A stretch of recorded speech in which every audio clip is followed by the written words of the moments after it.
Hi, everyone. My name is Gabrielle, and welcome to another episode of Let's Talk Money with Friends. As you know, every week we get together to share some very important concepts with you about money, finance, and everything related to money. And today we definitely have a very important topic, and it's your credit matters. And why does your credit matter?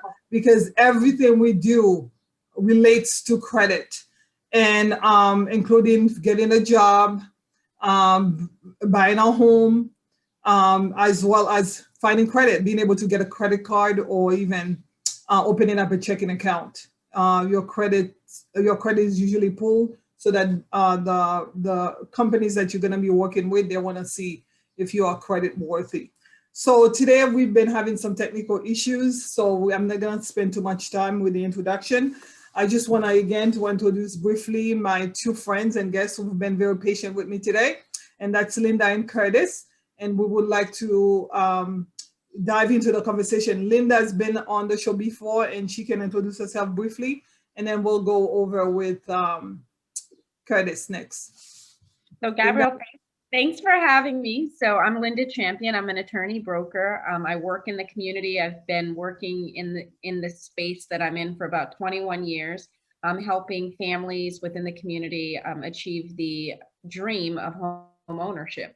And so I know Gabrielle and I were classmates, and I said that earlier. So we were classmates with Emerge, Massachusetts. And we had the benefit of actually getting to see each other in person while we were going to school. And then right before we were graduating, COVID hit and everything had to go to remote learning. So you would think that we would be experts with all this Zoom and technology, but we're still learning. So bear with us, and I will turn it over to Curtis. I appreciate that, Linda. And Renee, Gabrielle, I appreciate you having us on the show. Do not get frazzled. If anything, COVID has taught us to be very flexible and understanding and say, hey, this is all part of it. And we're going to go with it. And we're going to give people, 15 minutes of fire, because you're right. You touched on some great topics or speaking points when you talked about credit and the importance of. And I will just add on top of that, in some states, even your auto insurance, they're looking at that. You mentioned employment. And how about our entrepreneurs in the world? Because I know you have a ton of entrepreneurs that are in your listening and viewing audience. And, if you can personally guarantee, in terms of business credit, sometimes you want to establish business credit separately, but there are times where you can say, hey, my personal is 850, and now I can have access to tons of capital, and that can get your business off the ground. So credit is everywhere. Credit has, it used to be cash is king. And now it's like, I remember going for a home years ago, and an apartment, and the person didn't care how much money I had. They said, what's your credit score? And that was my introduction. And forgive me, I know we had to restart. My name is Curtis Chambers. I'm a financial coach with a local nonprofit, and I've been in this space for well over a decade, doing it professionally and as and my passion in my community that I serve. Yeah, thank you so much, Curtis. Definitely. Linda, I know you had something to say, but I wanted to, because we have limited time here. So the first thing I want to address is the fact that so many folks do have some challenges, especially because of COVID. They were not able to pay bills, and they're experiencing challenges right now. What would you say to someone who's beating themselves up about having bad credit today? I wanted to address that issue as well. Linda, you can go ahead, and then you can see what. I think that the first thing, and one of the things Curtis said, is he's a financial coach. So one, you want to know what your financial goals are, right? So you can't get blood from a stone, last I checked. And so you have to know what your financial goals are, and then you're going to have to prioritize. What was always interesting to me, especially when I was a practicing lawyer, is I would go to court, or to, for example, housing court, and you would see the number of people that were facing eviction, right? And I would always wonder, like, how do you prioritize what bill to pay first? So for me, housing stability is always going to be number one. So always make sure you're taking care of the place that you live, where you have a solid foundation. Pay your rent or your mortgage first, right? Don't worry about the other bills, because if you don't have a solid foundation or a place to live, everything else will fall apart. So it may feel great, right, paying the car note first and in deferring your mortgage, but you stand more to lose if you lose your housing. So I would always say, set your priorities, work with someone who understands finances, set your priorities, make sure you understand the pecking order of what those priorities are going to be. If you're someone who's a little further along and you don't have that issue, right, like rebuilding from COVID, but you want to establish credit, then I would say start slow and don't maximize its use, because credit is about how you use it, right? How you show a creditor that you have the ability to manage. And management actually means self-management. So if they give you a $5,000 credit line, you're not maxing it out at 5,000, because that would show you don't have a level of sophistication or understanding, or you're living on credit. There are going to be times where you will have to live on credit. But Curtis was talking about something that is actually a step before even us talking about this and me answering this question. So I want to kick it over to him so he can just recap what he was saying about, health checks. How do we make health checks financially? Yeah. Absolutely. I appreciate that. Can I just say something though, Curtis? You could include the fact that so many folks are saying to others, I see it online, stop using credit. But how do we use credit responsibly and also do our health check, the financial health check? And they go hand in hand, because once you establish a pattern of discipline and understanding the mindset and the reasoning behind things and the way things work, then you won't be scared of it. It seems like, there are folks, Dave Ramsey or what have you, there are folks out there that will, seems like, to try to protect people instead of me try to explain it, almost like do it because I said so. So they try to have people stay away from credit. I'm not in that camp, but I understand why. But I had to get to the point where I was taking a step back, right? Understanding what's going on, grabbing my credit report, as we were talking about a few minutes ago. It's free. I don't know how long that's going to be, where you can go to, annualcreditreport.com and get your free credit report from all the three major repositories, Equifax, TransUnion, and Experian, because sometimes there's something on one that's not on the other, and I can take an assessment. It's almost magical how miraculous it is if you just see what's going on, how your score just seems to magically rise because you're aware. Same concept with a credit card. We swipe a credit card often, and we don't really realize how much money we're spending, and they know statistically that you're going to spend more. So you want to take a look, take stock of what's happening so that I can understand on a month-to-month basis, am I cash flow positive or negative? Am I living off a credit card? And if you can understand whether you're cash flow positive or negative, that can help you go a long way. Because once you eliminate the credit card debt, that's a sure way. People like talking about investments like we did a few episodes back. Well, I know one way to get a huge return is eliminate that debt because of the high interest on the credit cards. It doesn't seem like it's sexy, but it's a lot of money coming back to your household. Gabrielle, when Curtis says, are you cash flow positive or negative? Like, here's the test. If you're looking at your pocketbook and the purse that you're carrying in your hand costs more money than you actually have in liquid assets, you cash flow negative.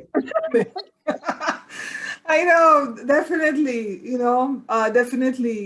before you go for the designers, let's go for the education first. You're right, and getting your information in check. So I'm glad you said that, because there are so many ways and the way credit has been used as a tool to qualify you for opportunities.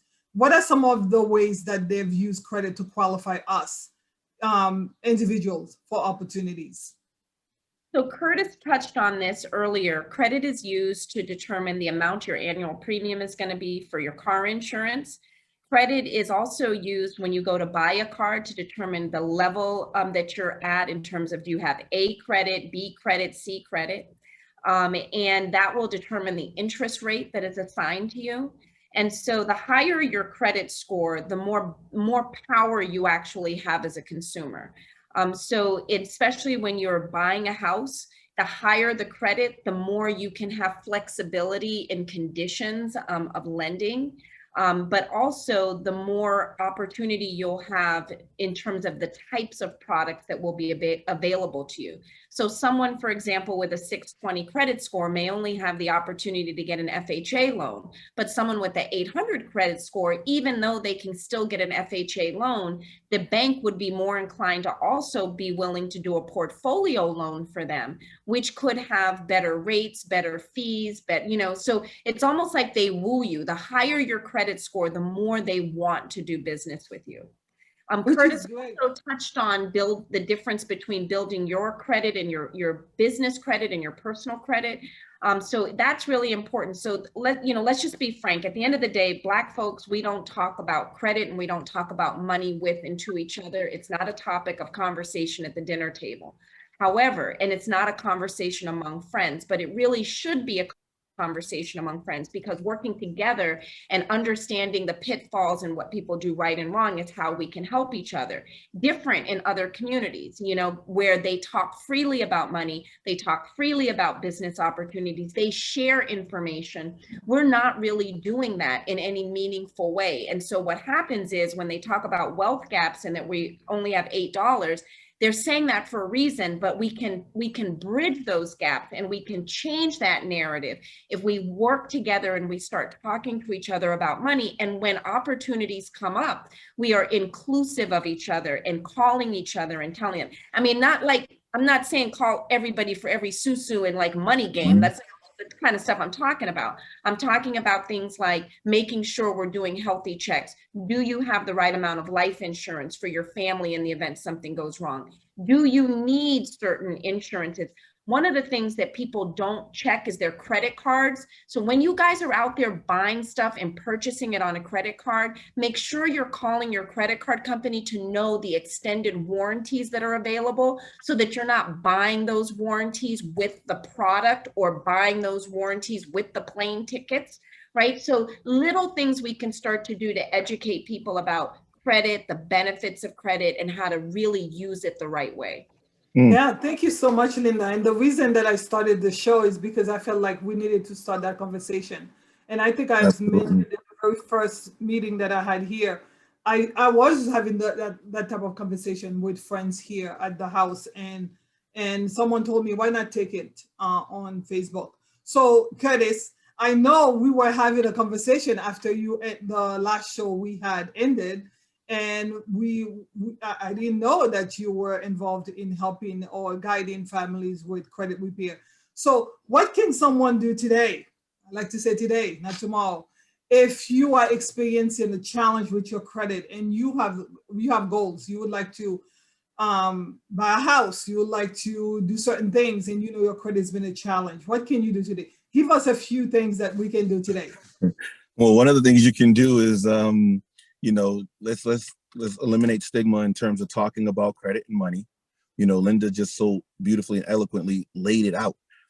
Have these conversations. I'll do webinars and I'll do workshops or what have you, and some folks are like, oh, I can't come because I have the children. I'm like, bring the children. They're supposed to be a part of this. I always make sure there's a play area and toys and that they feel safe and comfortable, because you think they're not listening, they're listening. If they can do all the dances and all that stuff, they pick up stuff and languages quicker than us. So their brains are sponges. I want those conversations to be had. So yes, it doesn't seem like a today action or right now action, but it is. You want to start having those conversations, tear down the chasms and the walls between the different generations or what have you, so that I can tell you about some of the pitfalls and things that had my name being on the cable bill way back when Cablevision was out. Those are the things that we have to stop doing. My name was on the cable bill because you messed up your credit or what have you, and you didn't make sure you were cash flow positive. You see how all these things are connected? And so when you start having those conversations, now we can get to the real answer, or one of the answers to what you're talking about. I have my daughter, on my credit cards or what have you. I have her listed as an authorized user to give her responsibility, first of all, so she'll check in, and she's good about money and everything. But even if she wasn't, I could, control the reins and just have her name on it, because she's still young. But me, by putting her on, that helps her get the history that I have, because part of your score is your payment history, as well as what Linda talked about, the utilization. How much of that 5,000 are you using? Well, if you're only using $100 of it, great utilization. So she's going to get right there. That's the two biggest pieces of the pie: the utilization and that history. That's 65% of your score right there. So that can boost people up. A lot of times people don't have family members that can do that, but if you do, that's a huge way to get going. I'm not advocating co-signing for anybody. That's totally different. You don't even have to give them a card. It's just something that can help people get their scores up. And that doesn't mean you don't have the responsibility going forward, but it's just a way for the folks who are trying to turn things around to get a little bit of a leg up. And if you have no credit, Linda, I know there's such a thing as a secure credit card where you could put, can you explain that? I know you work with families who are buying homes all the time and they always face, some people do come up with challenges when it comes to credit. So how do So, you help them build credit if they don't well, have I credit mean, it's or no credit? so you can't really necessarily get a secured credit card unless you first learn to pay yourself. And so I hear people, they'll be like, oh, I'm going to, I'm going to tithe, or I'm going to do this, or I'm going to do that. But at the end of the day, the first check you should be writing every month is to yourself. And you have to get in the habit of paying yourself and setting that money aside for a rainy day. You have to really know and understand money. And the way you teach money is this: what do you need every month to live your life, right? So every month you pay rent, you pay your car, you pay your phone bill, whatever those bills are, those essentials. What is the number? And multiply that by 3. If you don't have that saved in an account that is your rainy day fund, then we have a problem. So you have to start first paying yourself, building up to that. Once you have money set aside, now you can go to a local bank or credit union and ask for a secured credit card for the purposes of establishing credit. Or you do simply what Curtis said. If you have a parent or someone you trust, you can ask them to add you to one of their accounts, because credit is also generated by longevity, and you will get the benefit of time. Now, what you don't want is to ask somebody with bad credit to add you to their account, because then you get what they got, bad credit, right? So check the credit reports, check the credit scores. But if it's someone you trust and you know that they're good with money. One of the other things that Curtis had mentioned, and I just want to add to it when you're dealing with children, one of the ways I taught my daughter how to understand money is to look at what she was buying on a daily basis and be more than just a consumer, be a stockholder. So if you know that every day you're buying Johnson & Johnson products, then go buy some Johnson & Johnson shares. If you know that you like driving Ford motor vehicles, then go buy some Ford stock. One of the things it teaches you is that you are now not only a consumer, but you have an ownership interest in that company. And then when you're deciding which stocks you want to buy, my best advice is always pick the ones that pay a dividend first, because you don't want to just buy stock that's offering you nothing back. So you want to look at the Disneys or the Apples or the Fords, any of these companies that are going to pay a dividend, so you can learn to save, and you can also learn to be an owner in a company. And as a consumer, you're then making smart choices and buying products from companies you actually have an ownership interest in. At the end of the day, credit is about saving and investing in yourself, and then managing the resources that are given to you or lent to you, and then paying it back in a timely manner. I would love to Yeah. jump on there real briefly, Gabrielle. I know we're up against it, but this is why it's tied in, because a lot of times folks will say, well, I don't have the money, whether it's for the life insurance that we're doing with the wellness check, or to take the self-care trips to the salon or massage or what have you, or to invest. And I challenge them back and say, yes, you do.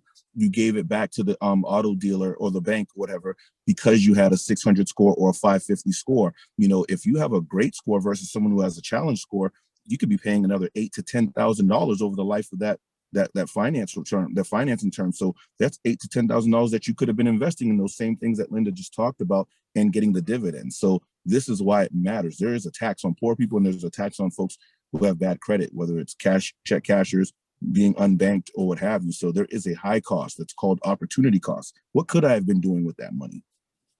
Yeah, definitely. I wish we had more time, because I can tell that you two are very passionate about this topic, and I am too, because I've had personal experience with this. That's why Curtis and I were having that conversation. And I love the fact that you say, leave your shame outside of the door. I like to say that to people, because if you are in a situation right now and you feel shameful, some of it could have been because you were irresponsible. Others have experienced bad credit because somebody else that trusted with the credit cards, or a company that they were dealing with, whether it was a mortgage company or your finance company, they messed you up and you have to build up again. It's okay. Just get up and do it and get the help that you need. We've given you a couple advice here in terms of, like, you can go get a friend or a family member who can help you add you as a signer. You don't have to have the card, just add you as a signer, and then you'll be able to get their credit history, earn their credit history. And also too, If you've saved money, and I love that Linda said you have to have saved some money first, go ahead and go to your local credit union and ask them for a secured credit card for $500, for $1,000, whatever it is. But use that credit card responsibly, because once they start reporting it, then that will help you with your credit. There's so many other things that we could talk about, but we are running out of time. I just want to say, again, your work, when your credit goes down the gutter, you will not have opportunities for a career that you have gone to school for. Like we talked about last week, education matters, but you could have the education and all the diplomas and still not be able to find a job in this country if your credit is not up to par. So that's why I would encourage you to work on it. But if somebody has been the reason as to why you are where you are right now, fight for what's yours, and don't give up. Make them pay for what they did for you, to you. So thank you so much for your time. At the end of the day, your credit matters. Thank you so much, Linda. Thank you so much, Curtis. Keep fighting, because it's important to fight, because your credit matters. Gabrielle, do you want us to share resources where people can go to get information? So Curtis, I don't know if you want to go first, because you do this as part of your life. Is there a program or website? I love, the fact that, folks can go to annualcreditreport.com and get that that free credit report. And what I will do is put some more in the chat, since I don't have a lot of things handy. You can go on my page, and I will definitely have some things up there as well. My Instagram is CLC Consulting, and my Facebook is Curtis Chambers. Thank you for that, Linda. And for me, but you can always put it as a comment as well, so it'll be easy for them to connect. Go Absolutely. ahead. For us, if you're looking for student loan counseling or help with student loan forgiveness, or if you need help preparing your taxes, or if you haven't filed your taxes and you're looking for assistance to do that, you can always look to resources like urbanedge.org, and Urban Edge provides free services to the community in different spaces. Definitely. The key is, to take a look at your credit and see if it's bad, if it's poor, if it's fair, if it's good, if it's excellent. There are ways for you to do that. Check it. Just like we do the financial checkups, part of your financial checkup is your credit report, pulling your credit report. So again, I wish we had more time, but this is what it is today. We just want to thank you for your patience today with all the technical challenges. You, Linda and Curtis, will be back. And hopefully next time you have more time. Thank you so much. Thank you. Have a great day. Thanks.